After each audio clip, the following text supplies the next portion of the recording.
সবাই কেমন আছেন? দেখেন আজকে আমি একদম সহজ পরোটার রেসিপি নিয়ে চলে আসছি। একদম সিম্পলভাবে আমি পরোটা বানাবো হাতে কম সময় থাকলে। আর এই পরোটা বানাতে আমাদের লাগবে একটা ডিম আর 1 কাপ আটা। একটা মিক্সিং বোল নিয়ে নিয়েছি, এর মধ্যে আমি আটাটা দিয়ে দিচ্ছি। এর মধ্যে লবণ দিয়ে দিচ্ছি আর 1 চামচ চিনি দিয়ে দিচ্ছি। একটা পাতলা ব্যাটার আমি তৈরি করে নেব, তার জন্য এখানে পানি দিয়ে দেবো। 1 কাপ আমি পানি দিয়ে দিচ্ছি।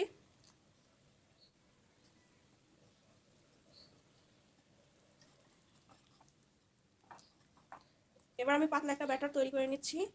পানি আমি অল্প অল্প করে মিক্স করে দেবো। অল্প অল্প করে পানি দিলে ব্যাটারটাও ভালো হয় গুলানো, আর হচ্ছে পরোটাটাও খেতে কিন্তু অনেক ভালো লাগবে। এর মধ্যে আমাদের আরও একটু পানি লাগবে, কতটুকু পানি লাগবে আমি দেখিয়ে দেব।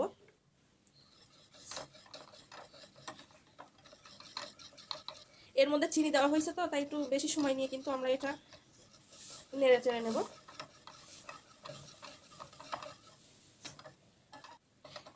দেখেন এর মধ্যে এবার আমি একটা ডিম দিয়ে দেবো।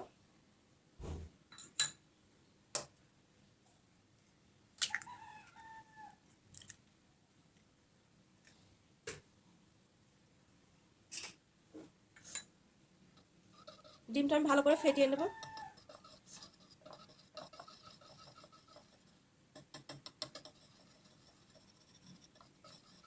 এটা কিন্তু একটু সময় নিয়ে ফেটিয়ে নিতে হবে।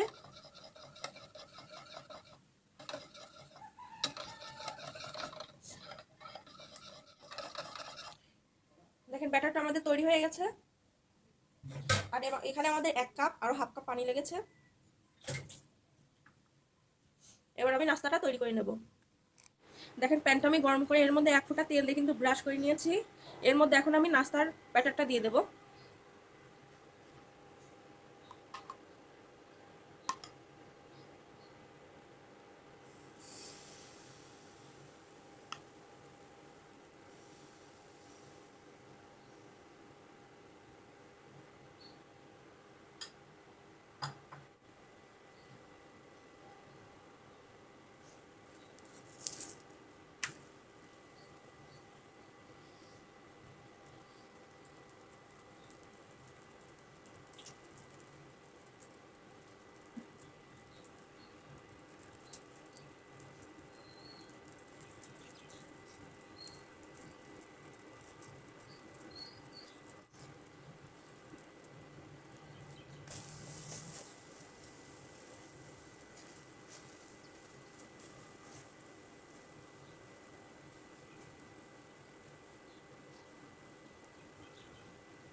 দেখেন এই পরোটাগুলো কিন্তু অল্প তেলে ভেজে নেওয়া যায়।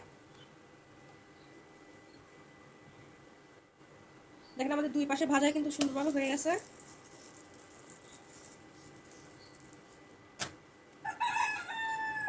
সবগুলো পরোটায় কিন্তু আমি এইভাবে তৈরি করে নেব।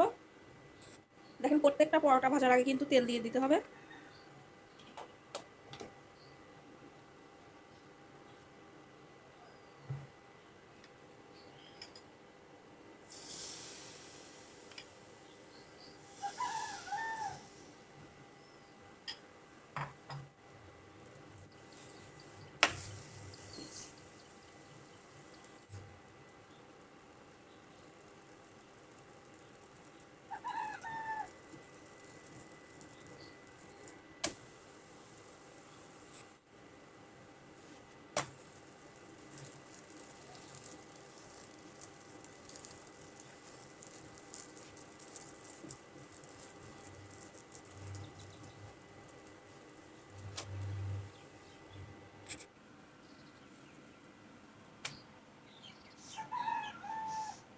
দেখেন সবগুলো নাস্তা আমি তৈরি করে নিয়েছি।